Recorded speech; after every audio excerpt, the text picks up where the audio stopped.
que é a nova ordem mundial globalista? É o planejamento dos financistas em estarem no centro do controle de todas as nações da Terra, não é?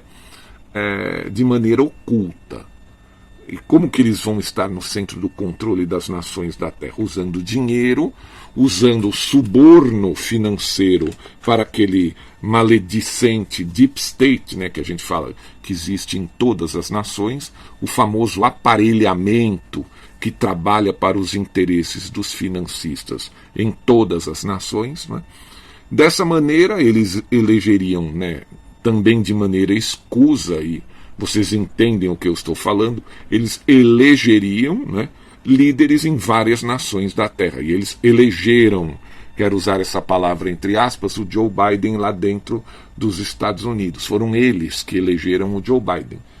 Eles têm muito poder, muito dinheiro. Muita gente no mundo tem medo de afrontar esses caras. Então, parece que as coisas que a gente fala e as coisas que a gente analisa, elas são mentiras, mas não é que sejam mentiras, né? Não é que para você chegar a um resultado que a gente ambiciona, é muito difícil por conta do poder e da influência maligna que esses caras têm.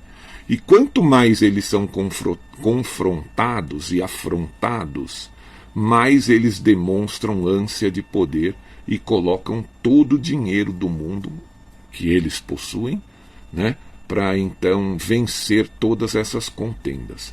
Essa então seria a nova ordem mundial globalista, uma nova ordem controlada por eles, né, de maneira unipolar. Todos esses grupos financistas estariam no centro das decisões.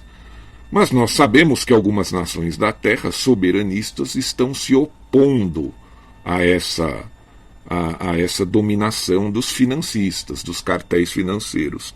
Esse grupo, liderados por uma inteligência militar, o nosso amigo Coronel Fontinelli denominou nova ordem mundial. Ou seja, uma nova ordem mundial que vai se sobrepor àquela que os financistas planejaram.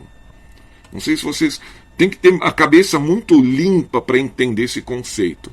A nova ordem mundial dos financistas é aquela em que eles estariam no centro e no controle de todos os governos da Terra. Um governo escuso, trevoso, totalitário. Essa é a nova ordem mundial que eles planejaram. Mas nem tudo é como a gente planeja, nem tudo sai como a gente planeja. Embora eles tenham muito poder e tenham muito dinheiro, eles vão colocando cada vez mais dinheiro e vão obtendo algumas vitórias, mas nem tudo pode sair do jeito que eles planejam. Então, por exemplo, você vê o Sergei Ryabkov, que é um líder russo, né, ele trabalha no governo russo, ele disse que o BRICS vai estar no centro da nova ordem mundial. O que significa isso? Que eles vão impor a nova ordem mundial dos globalistas? Não. Essa nova ordem mundial a quem o diplomata russo, aí, o Sergei Ryabkov, se referiu, já seria o princípio da nova ordem mundial. Da nova ordem mundial mais nova, que vai acabar com a nova ordem mundial dos globalistas. Essa nova ordem mundial dos globalistas, as pessoas têm que entender que esse planejamento vem desde o final da Guerra Fria, vem desde que o Muro de Berlim foi derrubado, desde que o Muro de Berlim caiu. Eles já planejaram. E desses anos para cá, eles estiveram no centro de todas as decisões. Ou seja, nós já estamos vivendo sob a batuta da nova ordem mundial globalista. Agora, o que eles querem? Eles querem fechar. Eles querem literalmente amarrar todos os pontos. É o que eles não estão efetivamente conseguindo. E usaram a estratégia aí do bichinho, né, para amarrar completamente os pontos e fechar tudo. Ou seja, daqui para frente não tem mais oposição, eles derrotariam toda a oposição, né, toda a resistência, e iriam impor o seu modo de vida, né, em toda a humanidade. A nova ordem mundial globalista. Acontece que a resistência está acontecendo de uma maneira tão arraigada também, né, tão determinada, a luta é tão contundente, que de uma certa maneira eles estão desesperados. E quando a gente fala de geopolítica, as coisas mudam constantemente, não é? E quem não entende esse tipo de coisa não consegue perceber, não tem cabeça para entender a rapidez das mudanças. O que aconteceu mais precisamente entre anteontem e ontem? Os ucranianos baixaram a cabeça na mesa de negociações. Então começaram a aceitar imposições russas, principalmente aquela da zona de neutralidade da Ucrânia, ou seja, ela não faria parte da OTAN por um número X de anos que seria combinado, e alguém tinha me dito em 15 anos, seria o mínimo que os russos aceitariam, né?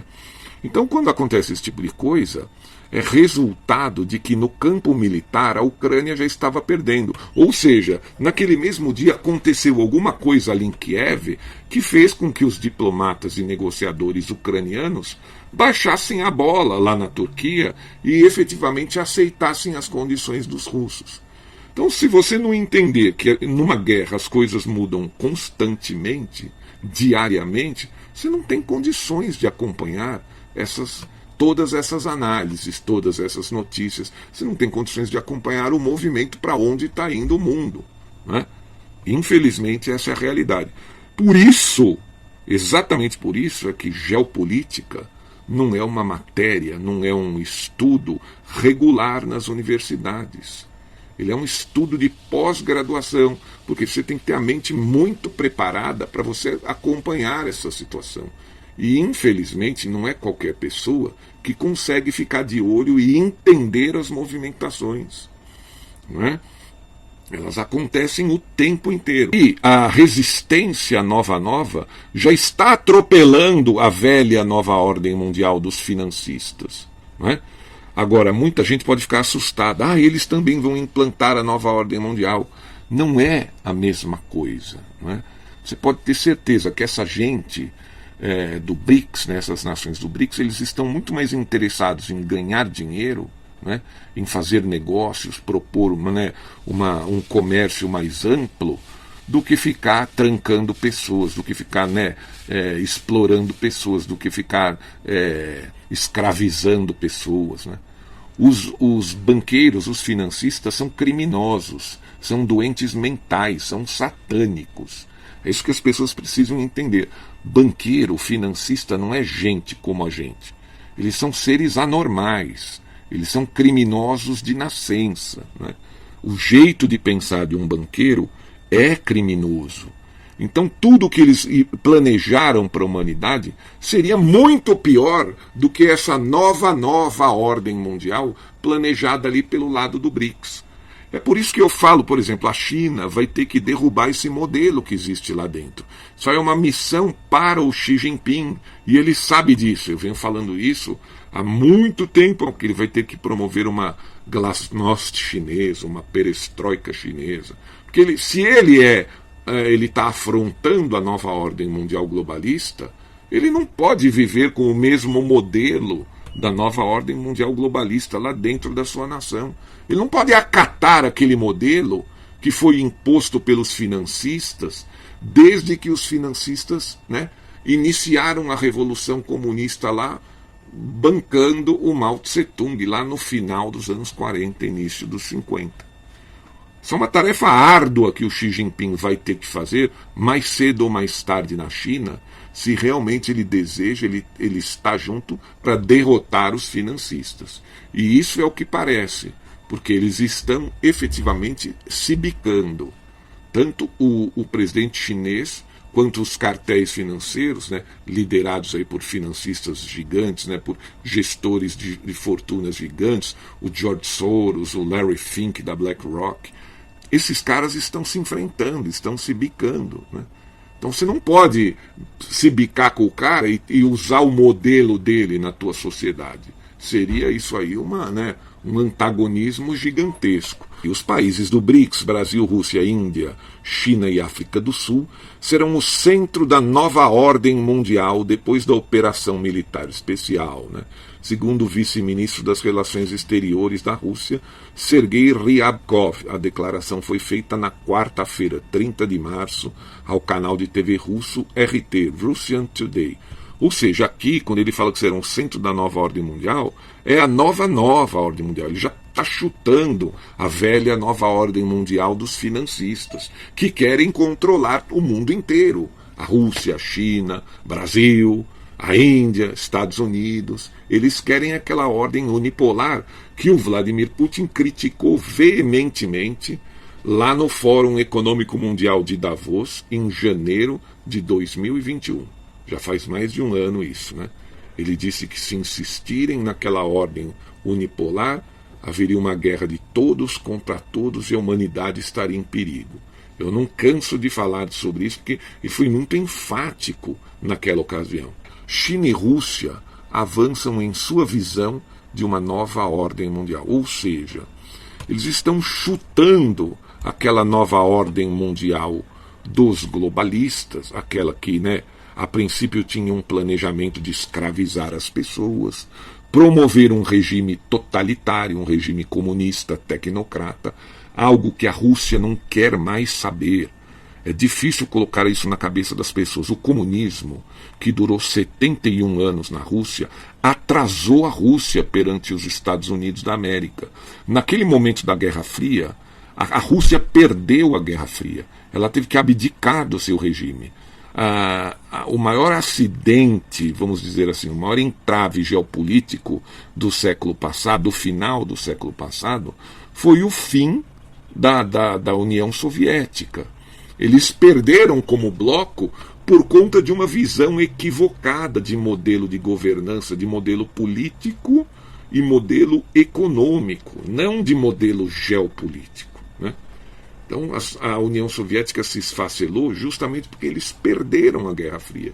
Ou seja, naquele momento em que os americanos então tinham tecnologia e dinheiro suficiente para construir os chamados escudos espaciais, né?